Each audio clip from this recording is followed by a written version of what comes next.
Hi, everybody. Welcome to tonight's live stream where we're on the final level of Legend of the Mystical Ninja. Let's go ahead and get started.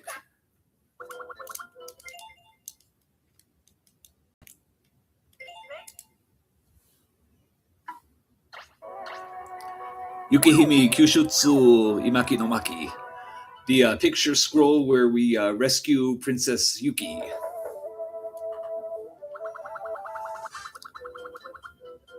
And there's a Ye right there coming to help us break out of jail. まあ、なぜこんなところに理性が猫ちゃんは What are you Hey, what are you doing here? This is concerning the factory which produces counterfeit money. Konoshiro no naka ni atawa. Oh yeah, it's the counterfeit factory is inside of the castle. Tonikaku roya kara daishite ageru. First things first, we gotta get you out of this dungeon.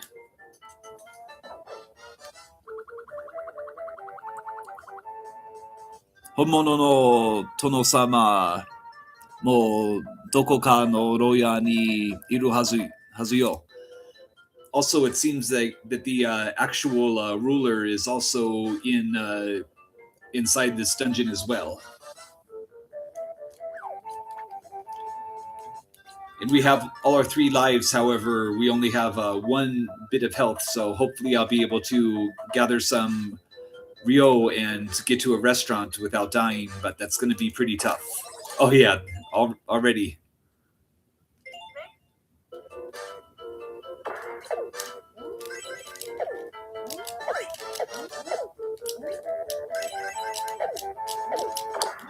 Yeah, this is going to be pretty tough with all those projectiles.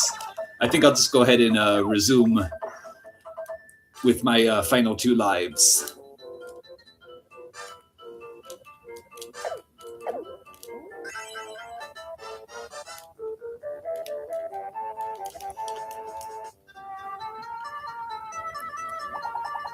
Is that him?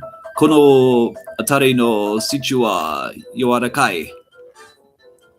I was saying the ground around this area is very weak.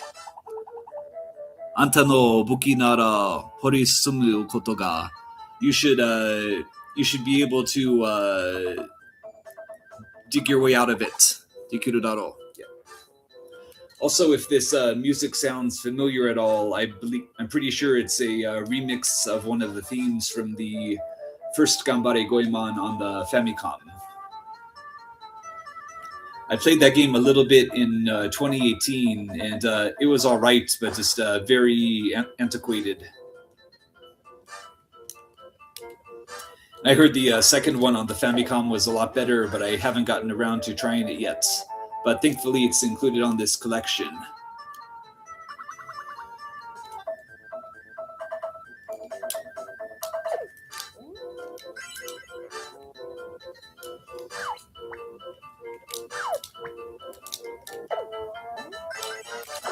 He shot out at me from nowhere, didn't even see that coming.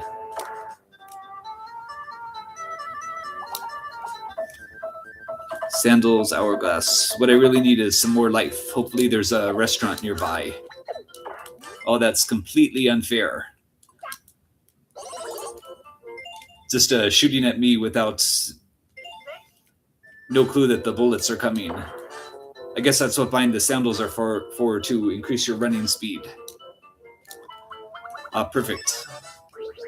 Right, now we got our life back.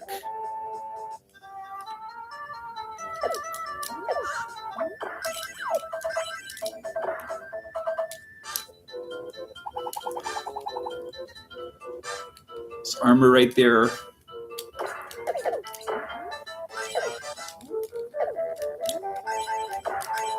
Ooh, getting way too hectic.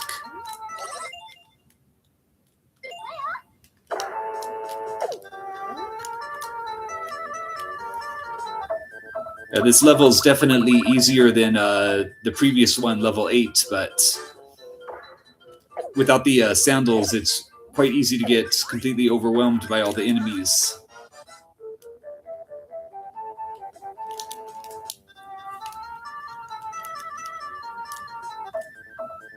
Looks like we can enter the doors with locks on them. Oh yeah, I already talked to him. I was ignoring the bolted doors before. Let's see what's in this one.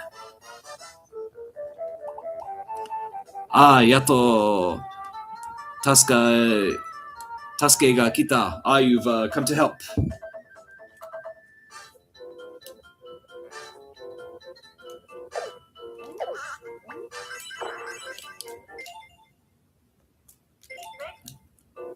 Gonna go ahead and resume out of there. Yep, I apologize for all the rewinding on this live stream, but I figured for the sake of everyone's entertainment and time, it's better to rewind than constantly replay the level over and over.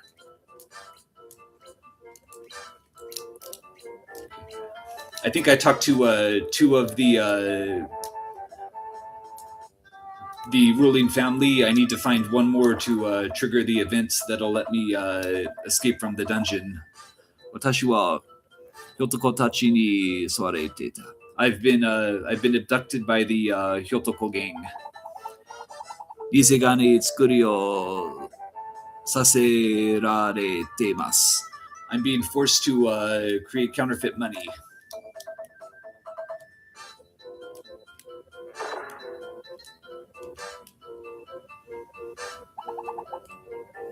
Washa nanmo shiran. Washa nani mo shitoran. Daze. What? He's talking a little funny. Washa nani mo shitoran. Yeah, even the washa instead of watashi or washi. It looked like he's also one of the people from the Ryukyu Island, where most of them speak a completely different language, requiring a dictionary as well. Right, looks like this is Goemon's long-running friend throughout the series, Kinsuke. Ya nande guzin kashira mata eru nante. What's this? Out of nowhere, we meet again. Futari wa musubareru unmei ni nichi ga inai wa. It seems like we're connected by fate. Isn't this wonderful? And there you see little 5 o'clock shadow from Kinsuke.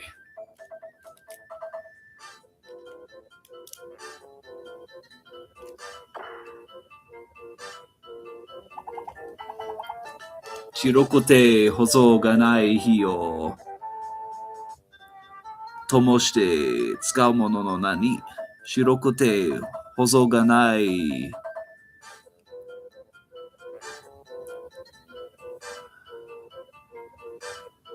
He's talking about using a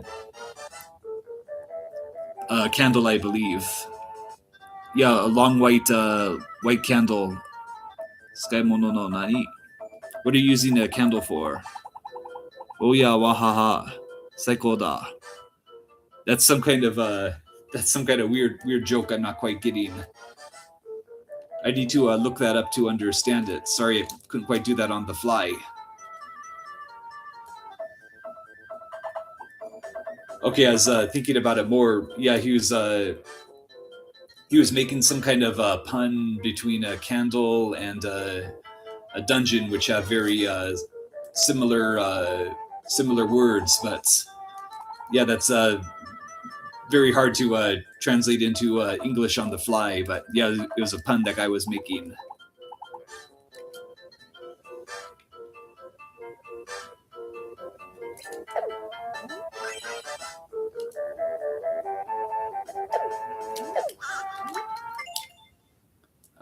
Completely unfair.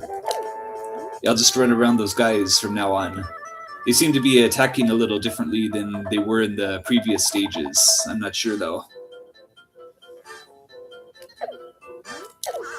Once again.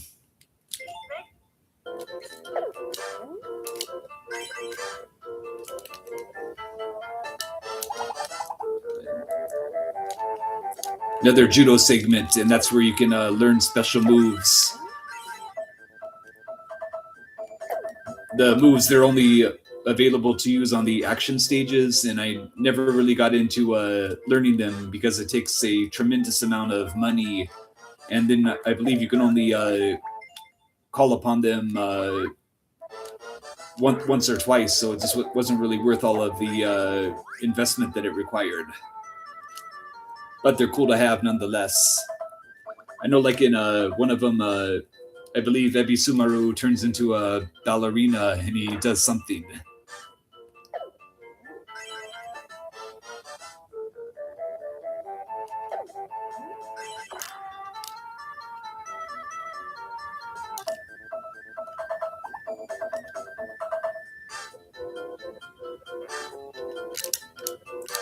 Yeah, better just walk around those guys. Right back in the restaurant. But I just really have to find that other person of the royal family. That way I can trigger the event to get out of the dungeon.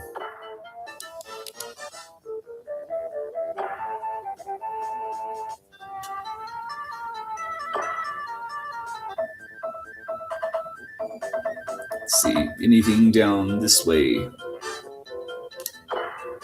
Yeah, looks like that's it for this area. So I'm missing something on the upper level, apparently.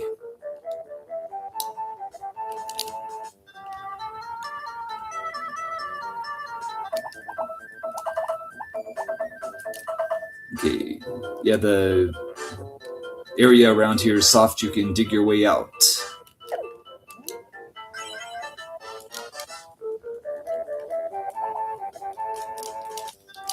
You come to help us. And where's the third guy?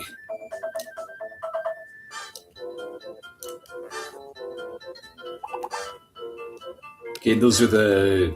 Yeah, I believe these were the two doors with the judo area, which I've just been to. So I'll go up one more, and hopefully that other person I'm looking for is around there.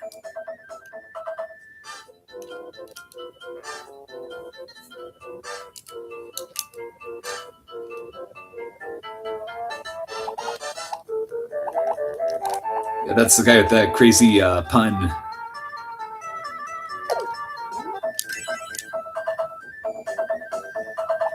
Kinsuke.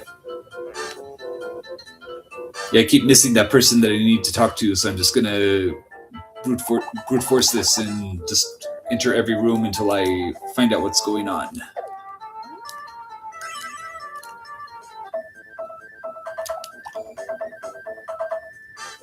Yeah, I've been captured by the Hyotoko gang.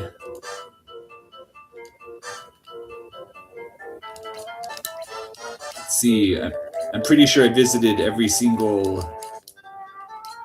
Yeah, I definitely visited... Oh, wait. Nope. I'm missing something. That's strange. I'll just head on back out again.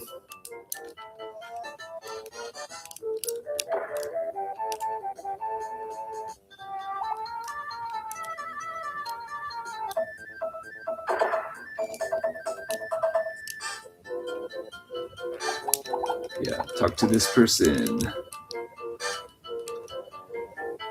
Maybe I didn't finish talking to someone long enough, and that's what failed to trigger the events. But yeah, I'm not sure.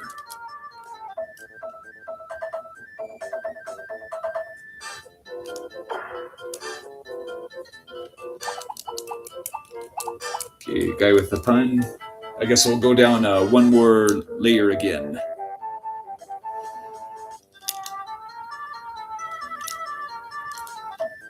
Okay, maybe it was up there.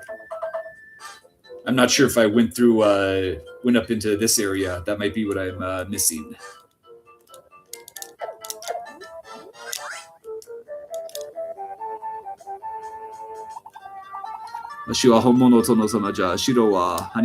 Okay, that's who I needed to talk to.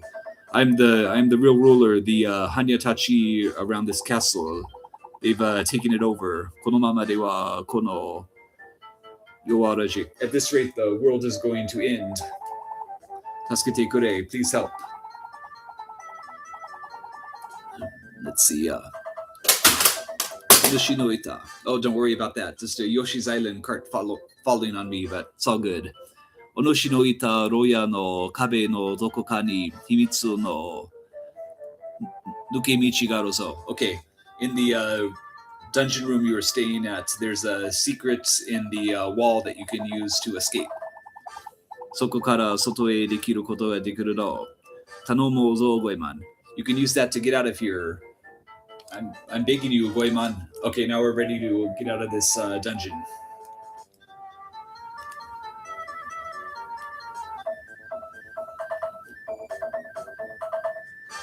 Yeah, I'll just try to avoid any unnecessary combats. And in the next area, there'll be the cat statues, which will extend our life.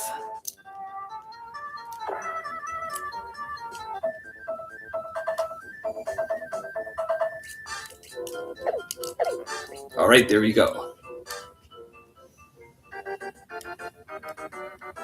All right, we've finally made our escape from the dungeon. These red dots right here, I'm pretty sure the development team got them from Parodius, which has the same kind of mechanic in one of the stages where you have to shoot all these dots out of the way. It's kind of weird with the how fast the enemies run around now. In this stage right here, it actually copies the very first Goemon game, the arcade title, Mr. Goemon. In Mr. Goemon, I believe it was a Sansan clone by Capcom, or maybe it came out before Sansan. But similar type of gameplay where you're running around these platforms. All right, we got our golden statue. Excellent. I'll do a save real quick. Yeah, so with Goemon's first appearance on the Super Nintendo, it basically brings everything full circle. We're back to his first days in the arcade. Ooh, that's getting really, really crazy. I'll just give myself another chance there.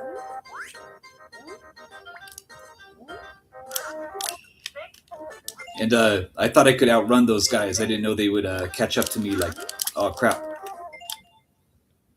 Let's see. Yeah, it looks like they want to get me no matter what.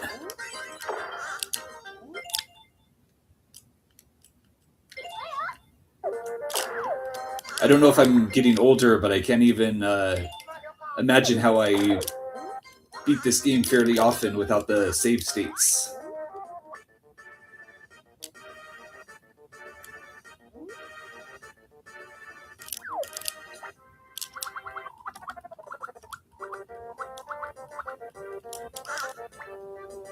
That guy again.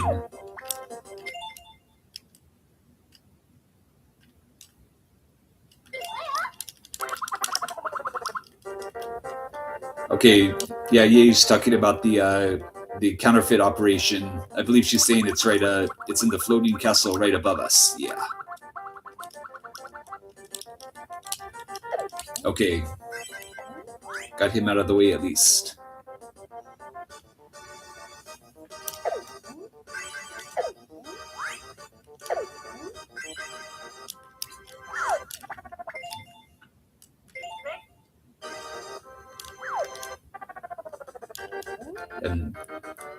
And thank you all everybody who's stuck around to watch this, especially with all of my resuming in the later stages. This game, oh cool, we got another life upgrade. Yeah, this game was a lot harder than the Link to the Past, which I'm also playing. Oh, crazy right there.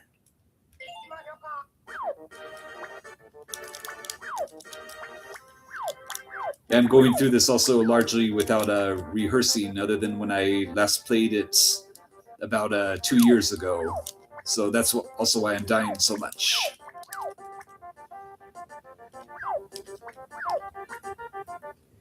Looks like the clouds that move around, they will not dissipate, but the stationary ones, that's where you have to be careful for, as they'll fade away.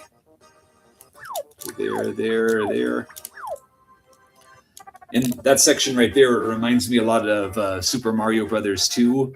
All those verticality elements, and then you have the stage you enter in the middle of the sky, very similar to the last world of Mario 2. Right, now we'll enter for a boss rush.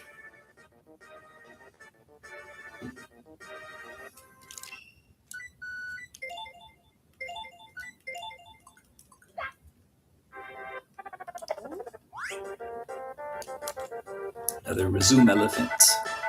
And now we fight the Lantern Man once again, and he's more of a sickly color this time.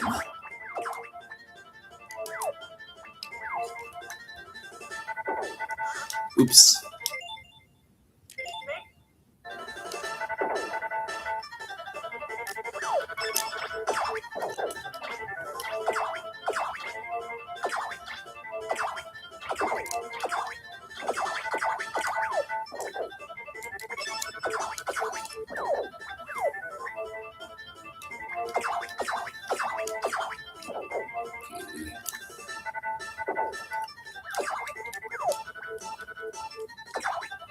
I just have my first weapon, so gotta be careful not to get hit.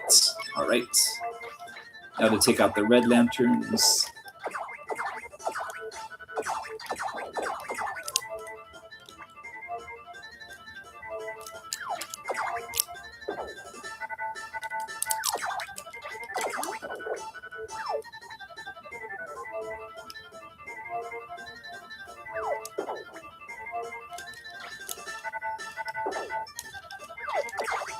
I don't know if I'm nervous or not, but it seems like this guy's harder in this version than he was on stage 2.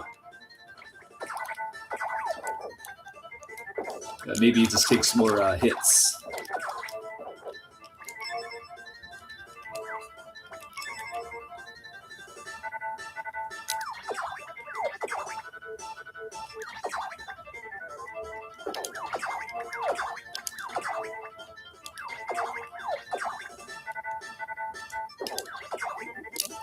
He's done with, and I believe there's one more coming up. At the Otafuku face once again.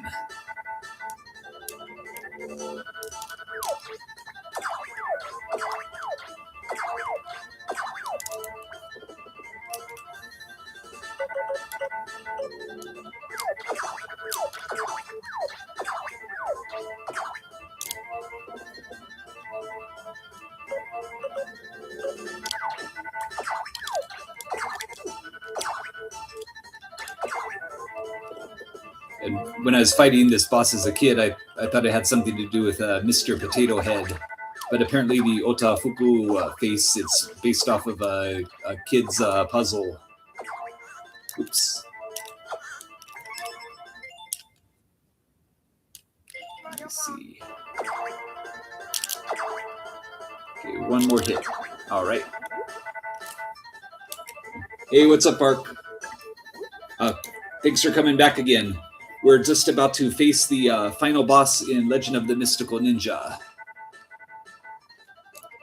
This guy gave me a ton of trouble on my last playthrough, as it took me a while to figure out the trick to beating him is letting him back up a little bit, and then that'll give you the opportunity to reflect the arrows back at him. Okay, now I'm ready to... Okay, got him that time. Oops. I'm gonna have to abuse the save states once again.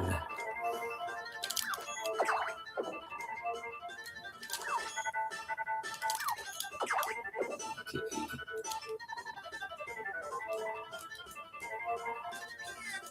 That's always funny if you try to attack that lion guy yourself, then you get like a little cat sound. And technically in Japanese folklore, I believe they're half dogs, half lions.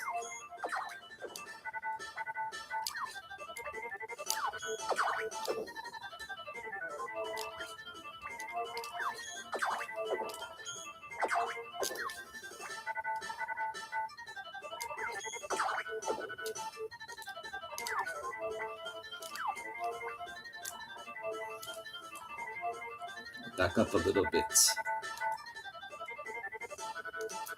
Oh, you're deflecting the arrows. Interesting. Yeah, that's the only possible way to defeat the final boss. And it's kind of funny because the first boss in the game, you have to deflect the saucers back at the ghost woman. So it's the game going full circle.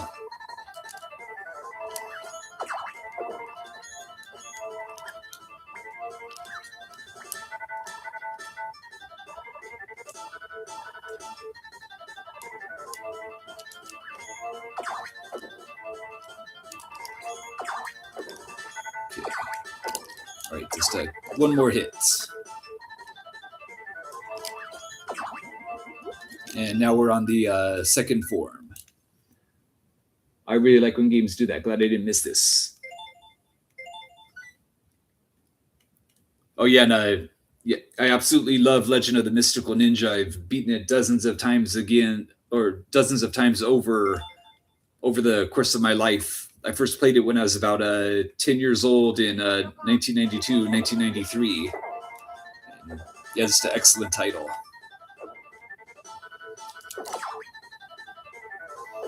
And the final form of this boss is pretty easy since you can just hang out in the corner. So you just let him do his thing with the rolling, and then yeah, walk under him, and he's winded a little bit, so hit him a time or two.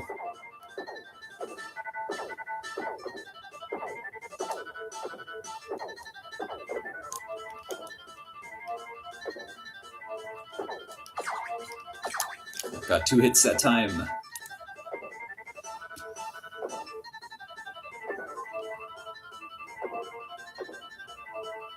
Yeah, it's kind of funny. This is the final boss, and he looks very scary, but he's actually probably the easiest boss in the entire game. Maybe even easier than the giant octopus in the theme park.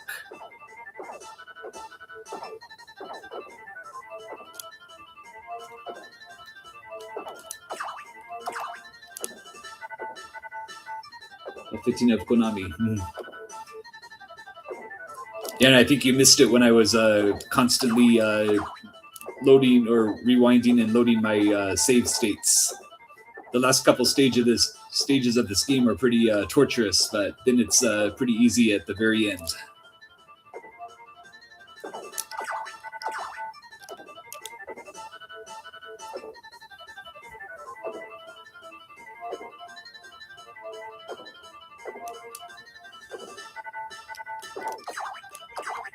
All right, 2 more hits and we should have them.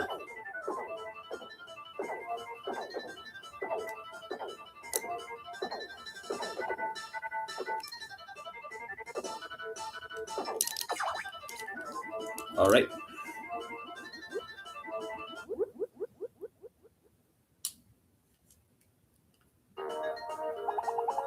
Uhu, sore jo kitamiru, hime no inochi wa nai zo, honyadai jogu no. If you go any further, the princess is going to get it. And right now we have the kitsune who is helping him out, who is questioning his whole motives. I'm not able to translate this, however, as the text is going so fast, and yeah, it's not giving me the option to pause it at all. Let me. Sorry, I'll get to your comment in one moment. Yeah, it's a pretty funny ending right there. Konami just or Goemon just smacks him around a little bit, and then the princess is rescued. I caught some of the VODs. I never played these games, and I know it takes a lot to really become skilled as these types of games. No shame in using the emulation functions. Completely fine. Oh yeah, and when I first played this game, when I was a kid, I rented it probably 6 or 7 times before I got a Game Genie in the Christmas of 1993, I believe. And with that, I was finally able to get past stage 6, which is where the game gets very difficult. But yeah, for like a good year and a half, I just rent the game, get stuck on stage 6 several times, and have to take it back for the week. But yeah, the first 6 levels of the game are are pretty fair, but then stage 6 and 8 and 9 to some extent, they'll just drive you nuts. And either you have to use a cheap device or uh, play possibly for hours, or maybe come back to it the next day before you're able to beat it. Very tough game. You know, it's funny that Blockbuster never tried to sue Game Genie. I'm not saying they should have. It's amazing how greed does and doesn't happen. I believe Nintendo or Sega attempted to sue Galoob, but Galoob actually won the lawsuit, if memory serves. So yeah, I figured Blockbuster saw Nintendo or Sega go ahead with it, and they actually weren't successful, which was pretty surprising, as Nintendo has such a reputation for powerful, being so litigious and having powerful lawyers working for them. Nintendo, I believe, yeah. Heck, Nintendo was trying to go after Blockbuster. A lot of known, documented rent proofing in that era. Oh, okay. Rent proofing. You're probably talking about like Lion King that immediately comes to mind, where they intentionally made the second level extremely tough, so you wouldn't just be able to rent it over a weekend and then not want to buy the game.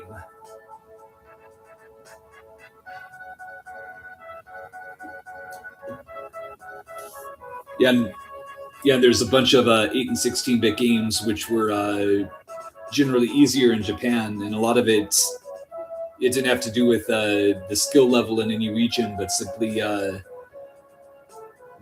the rental system being legal in America, and they had to find some way to circumvent it and encourage people to buy the game. There's one, yeah. You start to kind of pick up on that kind of thing, like how certain games were made harder. Though sometimes that's incidental, like Vic Ireland just being a jerk. Oh, Contra Hard Grips. Yeah, I know Vic Ireland. He was somewhat controversial for his very liberal localization style. I spent a lot of time playing Dragon Force on the Saturn in the 90s, which was localized by Working Designs.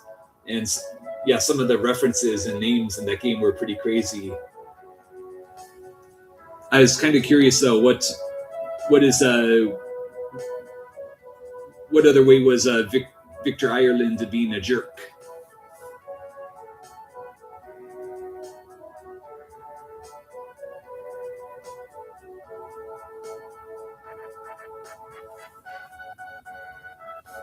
Yeah, I'm trying to think again. Did Working Designs translate a couple or localize a couple of Treasure games on the PS1? That's what's coming to mind. Oh yeah, Silhouette Mirage. That's just what I was talking about.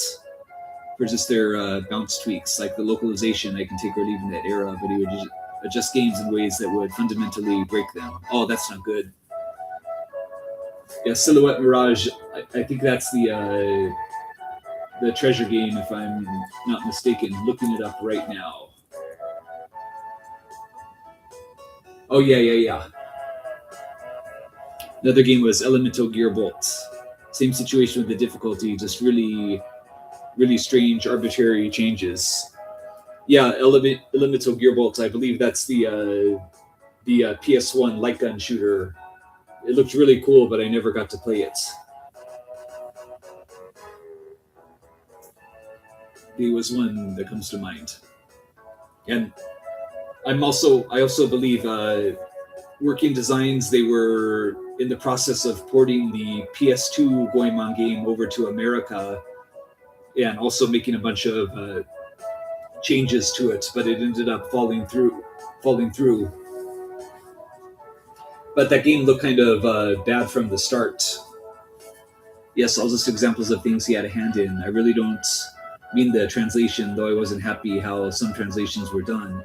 And they were certainly worse. Could have been Capcom USA.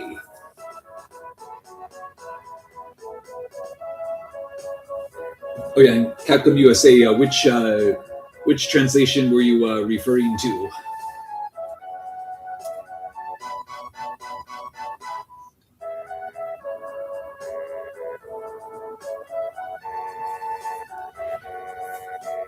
Breath of Fire 2, several parts of Street Fighter. Okay, I have a really crazy story for you.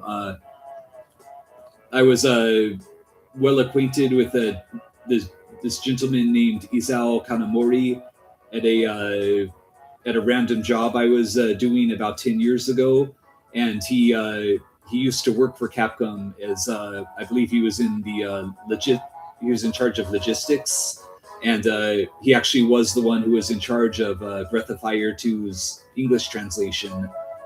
He was a very nice guy. I didn't press him on it too much, as I knew his translation got a ton of criticism, but from what I understand, it was kind of thrust upon him, and he wasn't. Just from what he told me, he wasn't. He was in his whole thing was logistics and some communication with Capcom of Japan. It seemed like they just gave him something that he couldn't quite handle, and that was the result. I don't think I laid the field one person more of a product of company culture. Oh yeah, because he told me how he would talk to.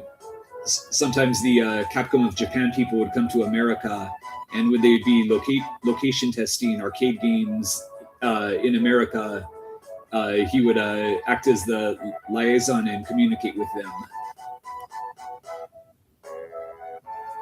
You could tell they absolutely took whatever was done and went back over it, rewrote it. This is so interesting.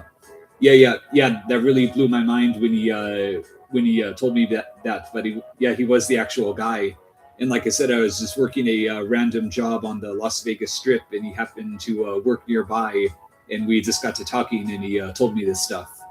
But yeah, like I said, he was a very, very nice guy. It seems like there's this unfortunate situation with him with the Breath of Fire 2 translation.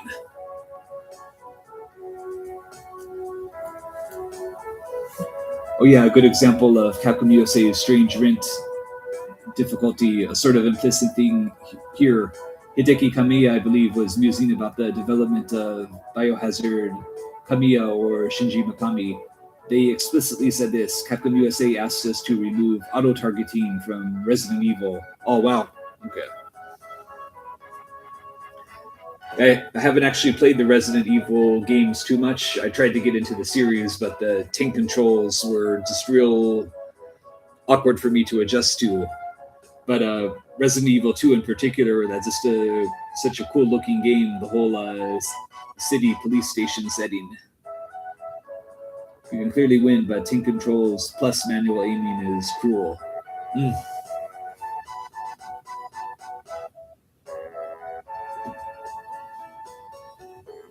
Yeah, I tried playing Resident Evil and also Silent Hill, and it was never designed with that in mind. Mm-hmm. Yeah, like the survival horror games, a lot of them, the stories and settings are so interesting. Silent Hill 2 in particular, but I just couldn't get into playing it. But I might want to try the remake sometime, which I heard was very good. So you ask yourself, why would you ask for that change? What purpose does it benefit a game being harder? Oh, rentals. Okay. Completely understandable. There are so many games in that era. Mm-hmm. Yeah, and it's too bad that I think the companies were overreacting to the rentals a little bit, because for me personally, there's so many games from my childhood. I've beaten them dozens of times. Many of the Mario games, Legend of the Mystical Ninja, and I was happy owning a copy. I'm not one of those people who just play a game once and then never play it again. So yeah, it's too bad they had to artificially inflate the difficulty, where games that would have been otherwise great were tarnished so much. Thank you for sharing that anecdote. Those are always so cool to hear. Again, I'm glad that I can catch your streams. Oh, cool. Yeah, appreciate it. Yeah, this has been a really good talk, but it's the stream's gone on for about 40 minutes and it's past my bedtime, so I'm going to go ahead and head out. But yeah, thank you for coming in and providing a very good chats, and I'm glad I could tell that story again. All right, well, that was the end of Mystical Ninja starring Goemon. I'll be back tomorrow with some more Link to the Past, and then a completely new game in a few days. All right, yeah. Thanks to everyone who watched, and especially Arc the Ladder for all the comments and participation. It's much appreciated. All right, thank you everybody, and have a good night.